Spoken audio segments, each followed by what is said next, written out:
គន្លឹះចាត់ចែងលុយកាក់ឆ្លាត3ទាំង8ដែលអ្នកទាំងអស់គ្នាគួរតែដឹង Part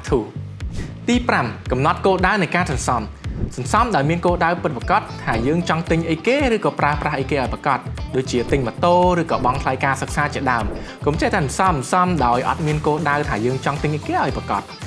ទី 6 រកប្រាក់ចំណូលបន្ទាប់សន្សំឬធ្វើ side hustle អ្នកនរគ្នាអាចរកប្រាក់ចំណូលបន្ថែមដោយតាមអនឡាញឬក៏លក់ដូរតិចតួចឬក៏ភ្ញៀវឲ្យគេដើម្បីទទួលបានប្រាក់ចំណូលបន្ថែមហើយកុំរំពឹងជាមួយនឹងប្រាក់ខែតែមួយមុខគត់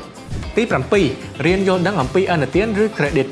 អ្នកនរគ្នាត្រូវយល់ដឹងអំពីមូលដ្ឋាននៃឥណទានដើម្បីការពារពីការជាប់បំណុលដោយអត់ចាំបាច់ឬក៏បំណុលណាដែលអ្នកនរគ្នាអត់មានសមត្ថភាពទៅដល់អញ្ចឹងបើសិនអ្នកទាំងអស់គ្នាមាន VBF របស់ធនាគារវឌ្ឍនៈអ្នកទាំងអស់គ្នាអាចចូលទៅកាន់មុខងារស្នើសុំឥណទានបានអញ្ចឹងអ្នកទាំងអស់គ្នាអាចសិក្សាខ្លួនឯងក៏បានឬក៏តាក់ទងទៅកាន់សេវាបម្រើអតិថិជន24ម៉ោងជារៀងរាល់ថ្ងៃរបស់ធនាគារវឌ្ឍនៈក៏បាន